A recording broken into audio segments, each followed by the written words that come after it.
Hi friends, ಎಲ್ಲರೂ ಹೇಗಿದ್ದೀರಾ? Hope ನೀವೆಲ್ಲರೂ ಆರಾಮಾಗಿದ್ದೀರಾ ಅಂತ ಅನ್ಕೊತಾ ಈ ವ್ಲಾಗ್ನ ಸ್ಟಾರ್ಟ್ ಮಾಡ್ತಾ ಇದ್ದೀನಿ. ಇದೊಂದು ಈಸಿಯಾಗಿರೋಂಥ ಪನ್ನೀರ್ ಗ್ರೇವಿ ಮಾಡೋದನ್ನ ತೋರಿಸ್ತಾ ಇದ್ದೀನಿ. ಕ್ವಿಕ್ಕಾಗಿ 10 ಮಿನಿಟ್ಸಲ್ಲೇ ಮಾಡ್ಕೊಬೋದು ಫ್ರೆಂಡ್ಸ್. ಯಾವ ರೀತಿ ಮಾಡೋದು ಅಂತ ನೋಡೋಣ ಬನ್ನಿ. ನೋಡಿ, ನಾನು ಇದು ನಂದಿನಿ ತೊಗೊಂಡಿದ್ದೀನಿ 200 ಗ್ರಾಮ್ಸಷ್ಟು ಪನ್ನೀರ್ನ. ಇದು ಕಟ್ ಮಾಡಿ ಕ್ಯೂಬ್ಸ್ ಹಾಕಿ ಕಟ್ ಮಾಡಿ ಇಟ್ಕೊಬಿಡ್ತೀನಿ.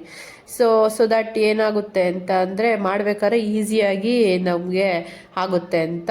ಸೊ ಅದು ಅಲ್ಲಾಂದರೆ ತುಂಬ ಹಾರ್ಡಾಗುತ್ತೆ. ಯಾವುದೇ ಕಾರಣಕ್ಕೂ ಫ್ರೀಸರ್ ಅಂತ ಇರುತ್ತಲ್ಲ, ಫ್ರೀಸರ್ ಒಳಗೆ ಇಡಕ್ಕೆ ಹೋಗ್ಬೇಡಿ ಫ್ರೆಂಡ್ಸ್. ನೋಡಿ, ಇಷ್ಟಿಷ್ಟು ಕ್ಯೂಬ್ಸ್ ಆಗಿ ಕಟ್ ಮಾಡಿ ಇಟ್ಕೊಂಡಿದ್ದೀನಿ.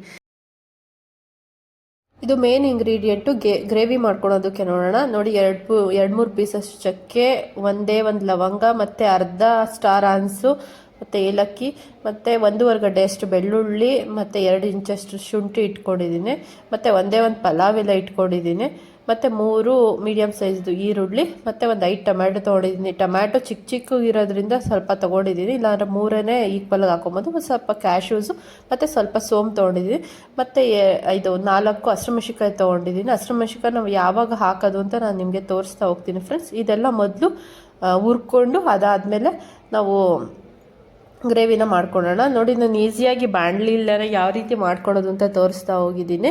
ಫಸ್ಟು ಎಣ್ಣೆ ಒಂದು 2 ಸ್ಪೂನಷ್ಟು ಹಾಕ್ಕೊಂಡು ಚಕ್ಕೆ, ಲವಂಗ, ಮತ್ತು ಏನೇನು ಇಂಗ್ರೀಡಿಯೆಂಟ್ಸ್ ಹೇಳಿದ್ನಲ್ಲ ಅದನ್ನೆಲ್ಲ ಫಸ್ಟು ಮಸಾಲೆಗಳನ್ನೆಲ್ಲ ಫಸ್ಟು ಹುರ್ಕೊಂಬಿಡೋಣ. ಹುರಿದಾದ್ಮೇಲೆ ಏನಾಗುತ್ತೆ, ಒಂದು ಸ್ವಲ್ಪ ಘಮ ಬರುತ್ತಲ್ಲ, ಘಮ ಬರೋ ಟೈಮಲ್ಲಿ ನಾವು ಇದು ಶುಂಠಿ ಮತ್ತು ಬೆಳ್ಳುಳ್ಳಿ ಹಾಕ್ಕೊಂತ ಅದನ್ನು ಕೂಡ ಹುರ್ಕೊಳ್ಳೋಣ. ಅದೊಂದು ಜೊತೆಗೆ ಪಲಾವ್ ಎಲೆ ಹಾಕ್ಕೊಳ್ಳೋಣ. ಇದೊಂದು 2 to 3 ಮಿನಿಟ್ಸ್ ಉಳಿದ್ರೆ ಸಾಕಾಗುತ್ತೆ ಮೀಡಿಯಮ್ ಫ್ಲೇಮಲ್ಲೇ. ಅದಾದಮೇಲೆ 3 ಈರುಳ್ಳಿ ಹೇಳಿದ್ನಲ್ಲ ಅದನ್ನು ಕೂಡ ಈ ಥರ ಉದ್ದುದ್ದಕ್ಕೆ ಹೆಚ್ಚಿಬಿಟ್ಟು ಅದನ್ನು ಕೂಡ ಫ್ರೈ ಮಾಡ್ಕೊಳ್ಳೋಣ. ಇದೆಲ್ಲನೂ ಅಷ್ಟೇ ಒಂದು ಸ್ವಲ್ಪ ಹೊತ್ತು 1 to 2 ಮಿನಿಟ್ಸ್ ಅಷ್ಟು ನಾವು ಫ್ರೈ ಮಾಡಿಕೊಂಡ್ರೆ ಸಾಕಾಗುತ್ತೆ. ಅದಾದಮೇಲೆ 2 ಹಸಿಮೆಣಸಿನ್ಕಾಯಿ ಹಾಕ್ಕೊತಾ ಇದ್ದೀನಿ, ಅದು ಕೂಡ ಫ್ರೈ ಮಾಡ್ಕೊಳ್ಳೋಣ. ಇದೆಲ್ಲ ರುಬ್ಬೋದಕ್ಕಲ್ವ, ಸೊ ದಟ್ ನಮಗೆ ಇದೆಲ್ಲ ಒಂಥರ ಹಸಿ ಸ್ಮೆಲ್ಲ ಹೋಗಲೇಬೇಕು ಅಂತ. ಅದಾದಮೇಲೆ ಒಂದು ಸ್ವಲ್ಪ ಕ್ಯಾಶ್ಯೂಸ್ ಹಾಕ್ಕೊಂಡಿದ್ದೀನಿ, ಅದಕ್ಕೆ ಹುರಿದಾದ್ಮೇಲೆ ಮತ್ತು ಟೊಮ್ಯಾಟೊ ಹಾಕ್ಕೊಂಡು ಅದು ಕೂಡ ಸಾಫ್ಟ್ ಆಗೋವರೆಗೂ ಹುರ್ಕೊಳ್ಳೋಣ. ಫುಲ್ ಸಾಫ್ಟ್ ಏನು ಬೇಡ, ಒಂದು ರೇಂಜಿಗೆ ಸಾಫ್ಟ್ ಆದರೆ ಸಾಕು. ಮತ್ತು ಇದೆಲ್ಲನೂ ನೋಡಿ ಇಷ್ಟಾದರೆ ಸಾಕು ಅಂತ ಹೇಳ್ಬೋದು. ಇವಾಗ ಫ್ಲೇಮ್ನ ಆಫ್ ಮಾಡಿಬಿಟ್ಟು ಸ್ವಲ್ಪ ತಣ್ಣಗಾಗೋದಕ್ಕೆ ಬಿಡೋಣ.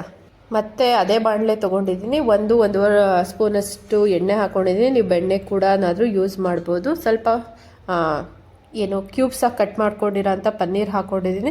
ಇದನ್ನು ಶಾಲೋ ಫ್ರೈ ಮಾಡ್ಕೊಳ್ತಾ ಇದ್ದೀನಿ.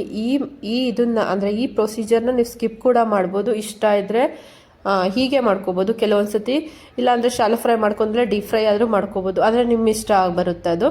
ನಾನಿಲ್ಲಿ ಸ್ವಲ್ಪ ಶಾಲೋ ಫ್ರೈ ಮಾಡ್ಕೊಂಡು ತೆಗೆದಿಟ್ಕೊತಾ ಇದ್ದೀನಿ. ತುಂಬ ಶಾಲೋ ಫ್ರೈ ಮಾಡೋಕ್ಕೆ ಹೋಗಬೇಡಿ, ಪುಡಿ ಆಗೋ ಚಾನ್ಸಸ್ ತುಂಬ ಇರುತ್ತೆ. ನೋಡಿ, ಇಷ್ಟ ಆದರೆ ಸಾಕು. ನಾನೀಗ ಒಂದು ಬೌಲ್ಗೆ ತೆಗೆದಿಟ್ಕೊಂಡ್ಬಿಡ್ತಾ ಇದ್ದೀನಿ. ಮತ್ತು ಅದೇ ಬಾಣಲಿನ ಇಟ್ಕೊಂಡಿದ್ದೀನಿ, ಅದಕ್ಕೊಂದು 2 ಸ್ಪೂನಷ್ಟು ಎಣ್ಣೆ ಹಾಕ್ಕೊಂಡಿದ್ದೀನಿ. ಎಣ್ಣೆ ಆದಮೇಲೆ ಒಂದು ಪಲಾವ್ ಎಲೆ, ಮತ್ತು ಒಂದು ಅರ್ಧ ಸ್ಪೂನಷ್ಟು ಅಚ್ಕಾರದ ಪುಡಿ, 1 ಸ್ಪೂನಷ್ಟು ಧನಿಯಾ ಪುಡಿ, ಮತ್ತು ಒಂದು ಅರ್ಧ ಸ್ಪೂನಷ್ಟು ಗರಂ ಮಸಾಲ, ಮತ್ತು ನನ್ನ ಹತ್ರ ಏನಿದೆ ಜೀರಿಗೆ ಪುಡಿ ಇರಲಿಲ್ಲ, ಸೊ ಅದಕ್ಕೆ ಜೀರಿಗೆನ ಹಾಕ್ಕೊಂಡೆ. ನೀವು ಕ್ರಷ್ ಮಾಡಿ ಕೂಡ ಹಾಕ್ಕೋಬೋದು. ನೋಡಿ, ಇದನ್ನು ಒಂಚೂರು ಎಣ್ಣೆಲಿ ಒಂಚೂರು ಈ ಥರ ಫ್ರೈ ಮಾಡಿಕೊಂಡ್ರೆ ತುಂಬ ಟೇಸ್ಟು ಚೆನ್ನಾಗಿ ಬರುತ್ತೆ.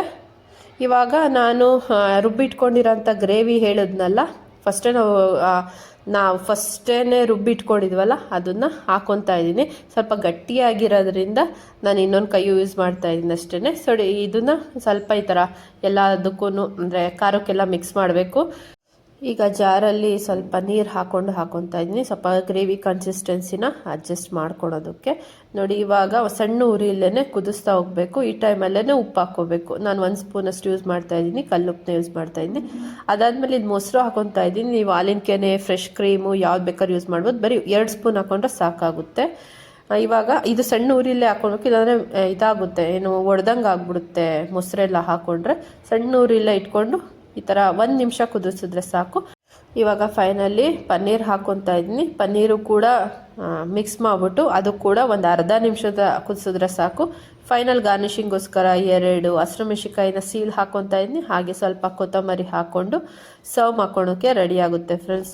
ನಾನು ಇದನ್ನು ಚಪಾತಿ ಜೊತೆ ಸರ್ವ್ ಮಾಡಿದ್ದೆ. ನೀವು ನಾನ್, ಕುಲ್ಚಾ ಯಾವ್ದು ಬೇಕಾದ್ರೂ ಸರ್ವ್ ಮಾಡ್ಕೋಬೋದು. ಈಸಿಯಾಗಿ ಕ್ವಿಕ್ಕಾಗಿ ಮನೆಯಲ್ಲೇ ಎಲ್ಲ ಇಂಗ್ರೀಡಿಯೆಂಟ್ ಇರುತ್ತಲ್ಲ ಫ್ರೆಂಡ್ಸ್, ಆವಾಗ ಮಾಡಿಕೊಂಡ್ರೆ ತುಂಬ ಡೆಲಿಷಿಯಸ್ ಆಗಿರುತ್ತೆ.